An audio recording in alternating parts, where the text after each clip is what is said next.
नमस्कार, मी सुमित शंकर सावंत आणि तुम्ही पाहताय TV9 मराठी। या बातमीपत्रात बऱ्याच महत्त्वाच्या बातम्या आपल्याला बघायच्यात। सुरुवातीची एक महत्त्वाची बातमी आहे मराठा आरक्षणासंदर्भात। मराठा आरक्षणाबाबतची सर्वात मोठी बातमी आहे। मराठा आरक्षणाचा मसुदा तयार झालेला आहे। 13% आरक्षण मिळणार असल्याची माहिती सूत्रांकडून मिळते आहे। कॅबिनेटमध्ये आरक्षणाच्या मसुद्याला मंजूर मिळणार आहे। निवृत्त न्यायमूर्तींची देखील या मसुद्यासाठी मदत घेतल्याची माहिती मिळते आहे। संपूर्ण राज्यभरामध्ये महाराष्ट्रात सध्या 32% मराठा समाज असल्याची नोंद आहे, अशी माहिती देखील या अहवालाची सूत्रांनी दिलेली आहे। कुणबी वगळून आता उर्वरित मराठा 32% आहे, असं या अहवालात नमूद करण्यात आलं आहे। तर कोर्टात नवा कायदा टिकेल असं सरकारी तज्ज्ञांचं मत आहे। तर ग्राफिक्सच्या माध्यमातून आपण बघूयात, मराठा समाजाला लवकरच मोठं गिफ्ट मिळणार आहे। राज्यात मराठा समाजाला 13% आरक्षण मिळणार असल्याची माहिती सूत्रांनी दिली आहे। मराठा समाजाला आरक्षण देण्यासाठी मसुदा तयार झालेला आहे। कॅबिनेटमध्ये आरक्षणाच्या मसुद्याला मंजुरी मिळणार असल्याची देखील माहिती सूत्रांकडून कळते। राज्यात 32% मराठा समाज असल्याची माहिती सूत्रांनी दिली आहे आणि राज्यात कुणबी वगळून उर्वरित मराठा समाज 32% आहे, असं अहवालात नमूद करण्यात आलं आहे। मराठा आरक्षणाचा नवा कायदा कोर्टात टिकेल असं सरकारी तज्ज्ञांचं मत आहे। प्रदीप कापसे माझे सहकारी आपल्याला अधिक माहिती देत आहेत। प्रदीप,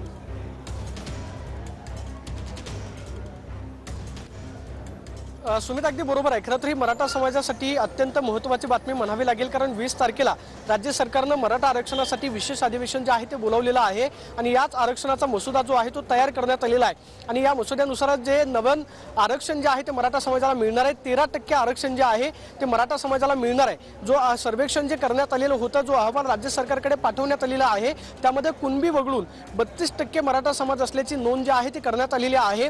आणि हा नवीन मसुदा जो आहे तो कॅबिनेटमध्ये सुरुवातीला ठेवला जाईल आणि कॅबिनेटमध्ये याला मंजुरी मिळाल्यानंतर जे 20 तारखेला विशेष अधिवेशन बोलवण्यात आलेलं आहे, या विशेष अधिवेशनामध्ये मराठा आरक्षणाचा नवीन कायदा जो आहे तो पारित केला जाणार आहे। आणि या नवीन कायद्यानुसारच मराठा समाजाला 13% आरक्षण जे आहे ते मिळणार आहे, अशी माहिती सूत्रांकडून मिळते। सगळ्यात महत्त्वाचं म्हणजे सुप्रीम कोर्टामध्ये हा जो नवीन कायदा केला जाणार आहे तो टिकेल असं सरकारी तज्ज्ञांचं मत आहे। आणि हा मसुदा तयार करताना महाधिवक्ता त्याचबरोबर तज्ज्ञांची मतं जी आहेत ती विचारात घेतली गेलेली आहेत आणि त्याचा अंतर्भाव जो आहे तो खरं तर मसुद्यामध्ये करण्यात आलेला आहे। ज्यावेळेस मराठा समाजाला हे आरक्षण मिळेल त्यानंतर सुप्रीम कोर्टामध्ये आव्हान दिल्यानंतर हा कायदा जो आहे तो टिकेल, या पद्धतीची सगळी तयारी जी आहे ती पूर्ण करण्यात आलेली आहे। आणि आरक्षणाचा मसुदा जो आहे तो तयार करण्यात आलेला आहे। त्या मसुद्यानुसारच जो नवीन कायदा केला जाईल त्यानुसार 13% आरक्षण जे आहे ते मराठा समाजाला मिळणार आहे। सुप्रीम कोर्टानं गेल्या वेळेस मराठा आरक्षण फेटाळताना जी निरीक्षणं नोंदवलेली होती, ज्या त्रुटी सांगितलेल्या होत्या, त्या त्रुटी सुद्धा दूर करण्याचा प्रयत्न जो आहे तो या नवीन कायद्यामध्ये केलेला आहे। आणि हा मसुदा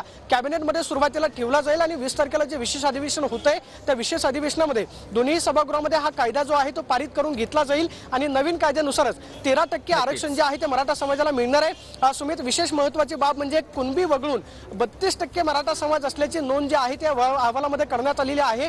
राज्य मागासवर्ग आयोगानं संपूर्ण राज्यभरामध्ये मराठा समाजाचं सर्वेक्षण जे आहे ते केलेलं होतं। त्या सर्वेक्षणाच्या आधारे अहवाल जो आहे तो राज्य सरकारला सादर केलेला होता। मात्र आरक्षण देताना जो आरक्षणाचा मसुदा तयार करण्यात आलेला आहे तो सुरुवातीला कॅबिनेटमध्ये ठेवला जाईल। बरोबर आहे, कॅबिनेटमध्ये हा सगळा प्रस्ताव ठेवला जाईल। धन्यवाद तुम्ही दिलेल्या सविस्तर माहितीसाठी। तर आरक्षणाचा